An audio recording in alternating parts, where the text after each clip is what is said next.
What is up, you guys? Welcome to the video. Thank you so much for clicking on it. I have been running around all day getting my stuff packed because I actually leave tomorrow morning at like 5 a.m. to the CrossFit Games in Madison, Wisconsin. But I wanted to, make sure that I had a video for you guys. So I'm actually going to be filming a Q&A. I haven't done one in a while, and it seems like a lot of you guys have some questions because I asked you guys to ask me the questions on an Instagram post, and that Instagram post got like over 250 comments like right away. So I'm going to go ahead and answer as many questions as I can. Seriously, thank you guys so much for asking them, and let's just get into it. So the first question, a little bit lighthearted, is going to be, what was your favorite cartoon growing up? When I was a kid, my absolute favorite cartoon, I guess it's kind of an anime, but my favorite cartoon or anime or anything was Dragon Ball Z. I watched Dragon Ball Z all the time. Like, I collected the action figures. Me and my friends would literally go to the park in our apartment complex, and we made up our own names for our own characters. So my brother, because I was a kid, so I wanted to, my brother was like the coolest person in the world to me. He's older than me, right? So he made a character that he named Tomahawk. This is so embarrassing. So I ended up making my character and I named him Jamahawk. My name is Jalen, and I am a Super Saiyan. And my brother got so upset at me because he's like, you can't name him that. It's like copying me. And I was like, no, it's Jamahawk. It's not the same thing. And yeah, that's how much we loved Dragon Ball Z, and it's still, I'll still watch it and I still enjoy it. So definitely Dragon Ball Z, absolute favorite of all time. Getting a little bit more serious with this question, this is actually a, this will be fun to answer. So, after losing all your weight, would you date someone overweight or that has bad habits? I won't, and some guy called me out for being a messed up person. So a very good question, and if I'm being completely honest, when I was overweight, I wasn't attracted to girls that were overweight, and now it didn't really work out for me because when I was overweight, I literally never had a girlfriend, but I wasn't attracted to that, and obviously that hasn't changed as I've lost the weight and I've, gained a love for fitness. Now, like, for me, what comes before looks and comes before, that kind of stuff is like, you have to have something in common with me, and for me, something that's so important as, eating healthy and living an active lifestyle and being fit and fitness is such a huge part of my life, and it's something that I really like.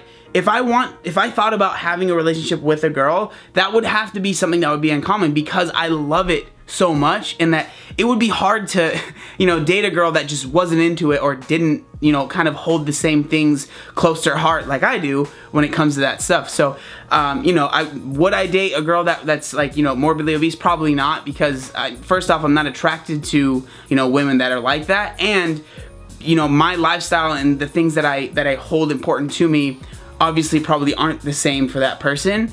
And that's just it's a hard question to answer, and I hope people don't think that I'm being like shallow or anything like that, but I'm just trying to be as honest as possible. Next question is, how has weight loss affected your friendships, past and present? For me, that's kind of a difficult question to answer because when I lost the weight and when I started losing weight, I was 20 years old. So I was like in a time in my life where a lot of things were changing. Like I just not super recently, but graduated high school not too long before that. So I still had kind of friends maybe from high school, but those friendships were kind of dwindling already anyways, just because, as the years went on, people were moving and everyone's lifestyle is changing so much because after high school, you're really finding out who you want to be, right? I don't really connect my weight loss to maybe friendships that I don't have before I lost the weight. I kind of more connect it to my life just changing and everyone's life changing around me because, of the age group that I was when I started losing weight. I can say that the friendships I've made in like the gym and after losing weight are so strong. It's just hard to really like explain how strong a friendship you can make of someone, like especially with like doing CrossFit now, how strong of a friendship you can make by just like going through the same thing, like doing a workout that's just like terrible and you guys are just doing it together. Like I've made such strong friendships with that, and I wouldn't say that I've lost friendships because I lost weight. I would say it's more because my life has changed so much, just as far as, just growing older, going from 20 to 24 now, your life changes a lot in that that 4-year period, right? So I would say that it's more attributed to that. It's hard to say really why I might have lost friends, but I think it has more to do with just everyone kind of changing and evolving as you're getting older than me losing the weight. Any tips on how to lose that chest fat fast? Now, whenever I do a Q&A, I get a question that's similar to this. People want to know, how do I get rid of lower back fat? How do I get rid of chest fat? And I've said this a bunch of times, so I'm sure a lot of you guys think I sound like a broken record, but when it comes to losing fat on your body, you cannot spot reduce. And what I mean by that is you cannot, like, say you know, chest fat, right? I cannot sit there and be like, okay, I'm gonna do a bunch of bench press and push-ups and chest flies and that's gonna get rid of the fat on my chest. That's not how it works, because you are working your muscle. Your muscle and your fat are two completely different things. They're not related. So you have to lose fat and gain muscle for that to look more defined, right? That's a word people like to use. I want to have more definition. What that means is you're losing fat and you're gaining muscle. How do you lose fat? You have to be in a caloric deficit. Now, it is frustrating because people want to, you know, lose fat in certain areas, and I get it. Like, I've talked about it before. You know, my lower back is where I hold most of my fat, but your body chooses where it's gonna lose fat based on the caloric deficit. Like, there's nothing that you can do to say, I wanna lose fat here and not here, or I need to lose fat here first. Your body just kind of chooses where it's gonna lose fat. So the best advice I can give to that is stay in that caloric deficit and try your best to, you know, don't mess up on your diet and stuff, and try and lose weight and lose fat, and hopefully the fat will come off of your chest eventually. And then, you know, do chest exercises, but understand that you're building your muscle, you're not burning fat and turning it into muscle. Do you think CrossFit is a good option for someone that is just starting his weight loss journey? Honestly, I think CrossFit can be useful for anyone, no matter where you are. If you're, you know, 100 pounds overweight, 200 pounds, 300 pounds overweight, or if you're, you know, already kind of fit and you just want to improve your fitness, like, I think that it can be great. One thing I do want to say is that it is incredibly important what gym you're going to, because every gym is different and every coach is going to be different. And so, like, that's the one thing, like, with CrossFit, is that, like, I think the whole methodology is an awesome thing, but there are obviously going to be bad coaches and bad gyms that won't take care of you and won't, you know, do the right things that maybe you need to do. Especially if you're really overweight, you're going to have to obviously scale a lot of things down and make it possible for you to do, so you're not injuring yourself and you're not hurting yourself. So I think that it's great, and I really do believe that it can be awesome for someone that's losing weight. But I think it's important to do your research and make sure that the gym you're going to will be able to help you, you know, reach those goals. But I 100% think that CrossFit is useful for pretty much anyone in the world. I really like this question because it is such a beginner question. And again, nothing against the person that asked it, but, you know, that's the thing that I always want to show you guys is, like, there are people that watch my videos that are complete beginners. So a lot of people will say, like, oh man, you've talked about this, or like, that's such a basic thing, but there's people that just don't know. So the question is, can you explain what a caloric deficit is? I'm really confused about it. So this is a very basic explanation, but basically your body burns a certain amount of calories, and that has a bunch of different factors as to why it burns the amount of calories: your sex, your height, your age, your weight, your activity. Like, there's a ton of different reasons why your body might burn calories, right? But your body burns a certain amount of calories throughout a day. And to create a caloric deficit, you have to eat or intake less calories than you're outputting, right? So if you are burning 3,000 calories a day and you want to be in a caloric deficit, you would eat 2,500 calories a day to be in that 500 calorie deficit. So basically what you're trying to do is eat less than you are burning. Like I said, I know it's a very basic explanation of caloric deficit, but that is probably the easiest way for somebody that has no idea to understand what I'm trying to talk about when I say caloric deficit. Do you find that people are generally nicer and more open to being friends with you now compared before you lost the weight? Your channel is awesome, by the way. Thank you very much. It's kind of hard to say if people are more nice or open to being my friend now that I've lost the weight, because I think the change that I've had mentally has been such a huge reason why it might be easier for me to make friends. Because, like, when I was morbidly obese and overweight, if I walked into a room, like, I was so self-conscious that when I would walk into that room, if I saw a lot of people and the people were like laughing or just smiling or like looking, like, you know, looked at me or something, I automatically assumed that they were making fun of me, or that they thought I was, you know, they just thought, oh my gosh, this guy is so big and disgusting. So, like, I wouldn't really try and be open with them and try and be their friends. But But now with the, you know, losing the weight and gaining so much confidence, it's easier for me to go into a room and not worry about someone looking at me and thinking like, you know, like making fun of me or something like that. So I would say that it's, I guess I'm not sure if this is really an answer, but it's hard to really say what other people think because of how much I've changed mentally as a person from losing the weight, if that makes sense. So Zach Attacks Fat, if you don't follow him on Instagram, he is absolutely amazing. Like, he's lost a ton of weight, and I definitely want to get him on the channel and tell his story because it's just really, really cool. But he asked, what was your most unexpected change after losing weight? So the most unexpected change for me after losing the weight is honestly like how much I've fallen in love with fitness. Because when I was growing up and when I was a kid and everything, like I hated working out. Like, absolutely despised it. When I was in like junior high, we used to do this thing. We would run a mile and it was like 4 laps equal to a mile, right? And so we would have popsicle sticks, and every time you would run by the start line, you would grab a popsicle stick, or like someone would hand it one to you.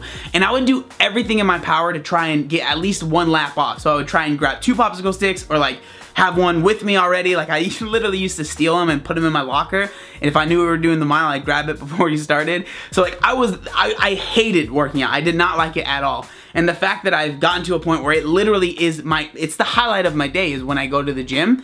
That has to be the most unexpected change after losing the weight by far. Do you see yourself being in a relationship again anytime soon, or are you fine being on your own? So for those of you guys that don't know, it's been, I don't know, around a year, maybe like 11, 10 months since I've been in a relationship, and I would say that I'm more open to it now than I was the last time I did a Q&A, because I kind of talked about this, you know, in the last Q&A too. But I'm still to the point where, you know, with the amount of traveling that I'm doing, like I'm leaving tomorrow for a whole week, and like everything, that my life is so just different than most other people's, that it's really, I guess it's kind of hard to find somebody that's kind of okay with that and that understands it. And then for me, like, I mean, I don't want to just jump into a relationship because I'm like lonely, or because I want to have someone to, you know, hug and kiss and stuff like that, because I feel like it would just be stupid for me to jump into something and then potentially maybe hurt someone, right? Like the person that I ended up getting in the relationship, just because I wanted a relationship, maybe not with a certain person, right? But like just the thought of a relationship is something that I wanted so bad that I just chose the first person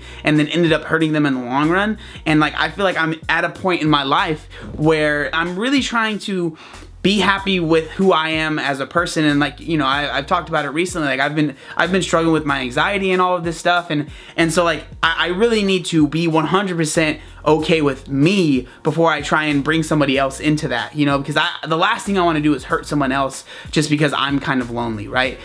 So that got way deeper than I expected it to, but that's honestly where I am mentally right now when it comes to, you know, being in a serious relationship with another woman. Do you have any stretch marks? If you have / had them, do you use any products to get rid of them? I weigh less than you at your highest weight, and I have a lot of stretch marks, so I'd like to know. And then he says that he's lost 37 pounds, so that's really, really cool. So for me, I guess stretch marks, I guess, haven't been such a big deal, just because, you know, the loose skin that I have is a lot more noticeable to people than like the stretch marks that I might have. But I do have, I would say it's minimal stretch marks. Like, I don't think it's that big of a deal, but other people might think that it's, you know, it's a lot of stretch marks. But for me, like, they're not that bad. They're not super dark or anything like that. I'll go ahead and show you guys what they look like, but I mean, I honestly don't think that they're that bad. So when it comes to stretch marks, they're probably most prominent on my abdomen area. Like, I really don't have that many, but this is probably the worst area, I guess, as far as like stretch marks are concerned. Like, I'm not sure if you guys can see that, but yeah, so those are my stretch marks that I deal with. But again, like, compared to like my loose skin and stuff, like, I don't know, it just doesn't bother me at all. Like, I literally, I have never been like, wow, my stretch marks are, like, I'm so annoyed with them, or like, I hate that I have stretch marks, because I feel like my loose skin is something that's a lot more noticeable. Stretch marks for me have never been something that I've been like super like upset about, so I've never tried any creams or anything like that. Did you find it hard to lose weight in a relationship? So the only real relationship that I've had, I had when I had already really lost most of the weight, but I can say that it was definitely a little bit more difficult to like maybe keep the weight off when I was in a relationship, just because the person that I was with, their issue was trying to gain weight, so it was really hard for her to gain weight. So obviously we have two different things that we're dealing with, and for me, like I wanted to take her out, I wanted to go on dates and stuff like that, so I was definitely like, it was harder to keep track of my food and stuff. So I would say it really depends on the partner that you're with, honestly, because if you're with somebody that is also maybe wanting to lose weight or wanting to have the same kind of lifestyle change as you are, then I think it would make it much easier to be losing weight, right? Because you would have another person to help you cook, you would have another person to keep you accountable. But if you are in a relationship with somebody that maybe they're not even trying to sabotage you, that a lot of people say, but they're just not, like, they're not trying to lose weight, so they have like maybe snacks around, or they have little things around that might be hard for you, then I can absolutely say that would make it harder. And it's one of those things that I feel like if you are in a serious relationship with somebody and you decide you want to make a change, I think it's really important to talk to that person and let them know like how important it is that you don't have those temptations around, or that person supports you as much as they possibly can, because that person that's in your life can either make or break that weight loss attempt. I really believe that. So I definitely think that it can be harder to lose weight if you're in a relationship with somebody that not even is unsupportive, but just isn't 100% supportive to you. I want to end this Q&A on a less serious question. So the last question will be, I see you have that frame of comics on your wall. Do you have a comic collection, and who is your favorite hero or villain or favorite comic in general? So this frame of comics right here, if I'm being completely honest, when I was like 9 years old, my family actually found like 4 crates of old school comics in a dumpster, and we grabbed all of those, and then we had them basically like in the garage for years and years and years. And I saw them, and I really liked them. I wasn't really super into comics, but I really like the art, and I like how it looks, and I've always been into that kind of like culture. So something that I wanted to do was I wanted to make this little frame. So I made this myself back here. I mean, I guess it's kind of like I was being kind of like a poser because like I didn't read any of those. I don't know, I know that sounds terrible, but I can say that now I am super into comics because I just finished the Injustice series, so I actually do read comics now. And to answer the question, I mean, I guess this is my first like real series actually reading the whole thing through, because I just finished this, and I can say without a doubt, like the Injustice series is incredible. Like I absolutely recommend this to anybody that actually likes comics. It is so good, and like it was so much fun to read. And my favorite hero is the Green Lantern. So this is actually the next comic series that I'm gonna start reading. I'm gonna read it on the plane tomorrow when I go to Madison. But yeah, the Green Lantern has always been my favorite. The reason being because green has always been my favorite color since I was a kid, and then when I saw there was a hero named the Green Lantern, he just became my favorite, and then I know it's lame, but that's why he became my favorite. So that's gonna end the Q&A today, you guys. I just wanna say that I really appreciate how many questions there were, and how like really, a lot of them were super creative, and they were just different questions that I've never received, because I get a lot of the same questions over and over when I do Q&As, but I'm really, really happy with, you know, the variety of questions that I did get. I had a ton of fun filming this video. But again, thank you guys so much for watching. Make sure you like, comment, and subscribe. There was one other thing that I wanted to say. Oh yeah, look how buff I am. Obey the warning signs, and when there are flashing lights or wigwags, don't attempt to cross until they come to a complete stop.